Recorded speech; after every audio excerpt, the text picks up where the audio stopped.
Hello दोस्तों। आज की कहानी में आपका स्वागत है। तो चलिए कहानी शुरू करते हैं।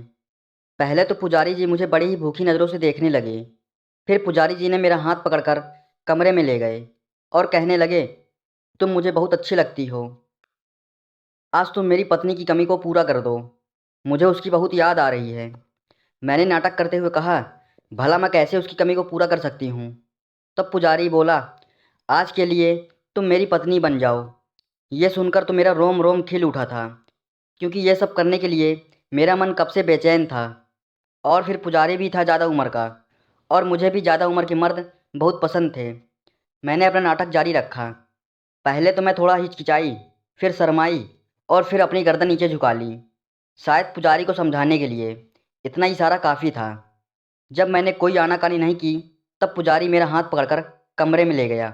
और फिर, हेलो दोस्तों, स्वागत है आप सभी का हमारी एक और रोमांचक कहानी में।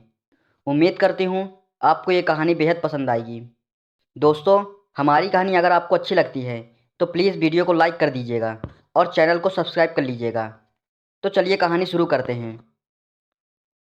मेरा नाम प्रतिमा है और मैं यूपी की रहने वाली हूँ। यह उस समय की बात है जब मेरी उम्र 23 साल की थी। दिखने में मैं काफ़ी खूबसूरत थी और खुले मिजाज की भी थी। ज़्यादा उम्र वाले मर्दों से दोस्ती करने का मुझे बहुत शौक था। मुझे कम उम्र के लड़के कभी पसंद ही नहीं आते थे। यूँ तो गली के लड़के मेरे आगे पीछे घूमते थे, मुझे पटाने की हर मुमकिन कोशिश करते थे, लेकिन मैं कभी उन्हें घास नहीं डालती थी। मेरा मन हमेशा अधेड़ उम्र के मर्दों को देखकर मचलने लगता था, क्योंकि मैं हमेशा अपनी सहेलियों से यही सुनती आई थी कि कच्ची उम्र के लड़कों को ज़्यादा एक्सपीरियंस नहीं होता, जबकि अधेड़ उम्र के मर्द ज़्यादा तजुर्बेदार होते हैं और औरत को कैसे खुश रखना है उन्हें अच्छे से मालूम होता है। यूँ तो कॉलेज में मेरा एक बॉयफ्रेंड भी था, लेकिन जब उसके साथ मेरे ताल्लुकात कायम हुए तो मुझे कोई ख़ास आनंद नहीं मिला था। उस वक्त सब कुछ मेरे लिए नया था। उसके बाद पड़ोस में रहने वाले अंकल से मेरी दोस्ती हो गई। तब मुझे समझ आया कि मेरी सहेलियाँ बिल्कुल ठीक कहती थीं, क्योंकि वो अंकल जी बहुत ही तजुर्बेदार थे। उनके साथ मेरा 3 साल तक अफेयर रहा। फिर एक दिन मेरी माँ ने मुझे रंगे हाथों रात को उस अंकल के साथ पकड़ लिया और कुछ टाइम तक मेरा घर से निकलना बंद कर दिया। खैर, ये तो हुई पुरानी बातें। अब आती हूँ आज की कहानी पर। मेरे घर से कुछ ही दूरी पर एक छोटा सा मंदिर था। मंदिर में नया पुजारी आया हुआ था। वो अपने आप को बाल ब्रह्मचारी कहता था। उसकी उम्र करीब 56 साल की थी। दिखने में सांवला सलोना था, मगर शरीर बहुत कसा हुआ था। मैं हफ्ते में 4-5 बार मंदिर जाया करती थी। अंदर वो मुझे घूर घूर कर शरारती भरी नज़रों से देखा करता था। मुझे उसकी नीयत पर शक पहले से ही होने लगा था, मगर मन ही मन मुझे अच्छा भी लगने लगा था, क्योंकि उसका बदन बहुत ही ज़्यादा कसा हुआ था, जो दिखने में काफ़ी आकर्षण और किसी पहलवान जैसा लगता था। एक दिन मैं सुबह सवेरे ही मंदिर पहुंच गई थी। शायद उसे पता चल गया था कि मैं उसे ही देख रही थी। गीली धोती होने की वजह से उसका पूरा वजूद साफ नज़र आ रहा था। मेरी नज़र तो उससे हटने का नाम ही नहीं ले रही थी। वो अब अपने कपड़े पहनने लगा था। कपड़े बदल कर वो मेरे पास आ गया और बोला, चलो अब मैं तुम्हें पूजा कराता हूँ। पूजा के बाद उसने मेरी पूजा की थाली में चुपचाप एक पर्ची डाल दी। मैंने उसे पर्ची डालते हुए देख लिया था, लेकिन मैंने उसको ऐसा दिखाया जैसे मुझे कुछ पता ही नहीं है। मैं रास्ते में वो पर्ची खोलकर देखने लगी। तब उसमें लिखा हुआ था, तुम बहुत ही सुंदर हो। ये पढ़कर तो मेरा रोम रोम खिल उठा था। खूबसूरत तो मैं थी, लेकिन न जाने क्यों उसकी तारीफ से मेरा दिल अंदर से मचल उठा था। मैं चुपचाप अपने घर आ गई और अपने घर के कामों में लग गई। फिर रात को मैंने खाना खाया और मैं खाना खाकर सो गई। अभी मुझे सोए हुए थोड़ी देर ही हुई थी।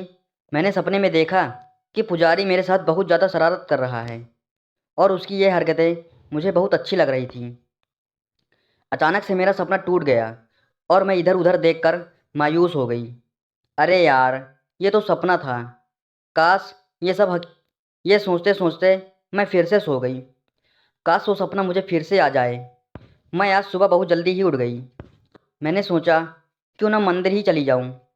पुजारी से भी मुलाकात हो जाएगी, उसके भी दिल का हाल पता चल जाएगा। आखिर उसके मन में चल क्या रहा है। मैं जल्दी से नहाई और तैयार होकर मंदिर चली गई। मैंने देखा पुजारी फिर से वही धोती पहनकर नहा रहा था। इस बार नहाने में उसने बहुत ज़्यादा देर लगाई और मुझे बैठने के लिए इशारा कर दिया। मैं वहीं बैठ गई, लेकिन मैं अनजान बनी रही और ना ही मैंने उसकी पर्ची के बारे में पूछा। थोड़ी देर पूजा करने के बाद उसने मेरे पास आकर धीरे से कहा, तुम बहुत सुंदर हो। मैंने कहा, पुजारी जी, आप तो बाल ब्रह्मचारी पुजारी हो ना, आपको ऐसी बातें शोभा नहीं देती। तब उसने कहा, हाँ ये सब तो ठीक है, मगर मैं भी तो इंसान हूँ, मेरा भी तो मन ही है, कभी कभी बहक जाता है। अच्छा ये बताओ कि जब मैं नहा रहा था तुम क्या देख रही थी? मैं थोड़ी शर्मा गई, मगर हिम्मत करके बोली, कुछ नहीं पुजारी जी, मैं तो बस ऐसे ही देख रही थी, और कुछ नहीं। पुजारी मुस्कुराकर बोला, और कुछ नहीं तो फिर बताओ, मैं कैसा लगता हूँ तुम्हें? मैंने कहा, पुजारी जी, आप तो बहुत ही खतरनाक हो, मुझे आपसे बहुत डर लगता है, आप तो बड़े खिलाड़ी लगते हो। इस पर वो बोला, चलो ना, थोड़ी देर बातें करते हैं, यहाँ भी कोई नहीं है। मैंने हाँ में सिर हिलाया और हम दोनों वहीं पर बैठ गए। अचानक पुजारी जी मुझे देखकर बोले, तुम मुझे बहुत अच्छी लगती हो, मन करता है तुम्हें अपने सीने से लगा लूं। तब मैंने कहा, लगता है आप बाल ब्रह्मचारी के नाम से बहुत मज़े कर चुके हो, आप तो बड़े ही खराब आदमी हो। अगर तुमने किसी से कुछ भी कहा तो मैंने कहा, ठीक है, नहीं कहूँगी। पुजारी को अब थोड़ी तसल्ली हुई।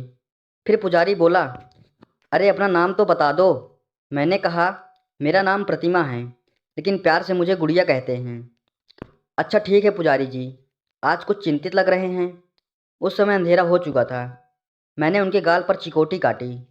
तब जाकर वो मुस्कुराई और मेरा हाथ पकड़कर कहने लगे, अरे प्रतिमा, मैं तो डर गया था कि तुम मुझसे गुस्सा हो गई हो।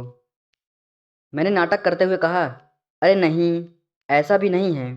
मैंने कहा, पुजारी जी, आपकी उम्र तो काफ़ी लगती है, आपने शादी नहीं की अभी तक।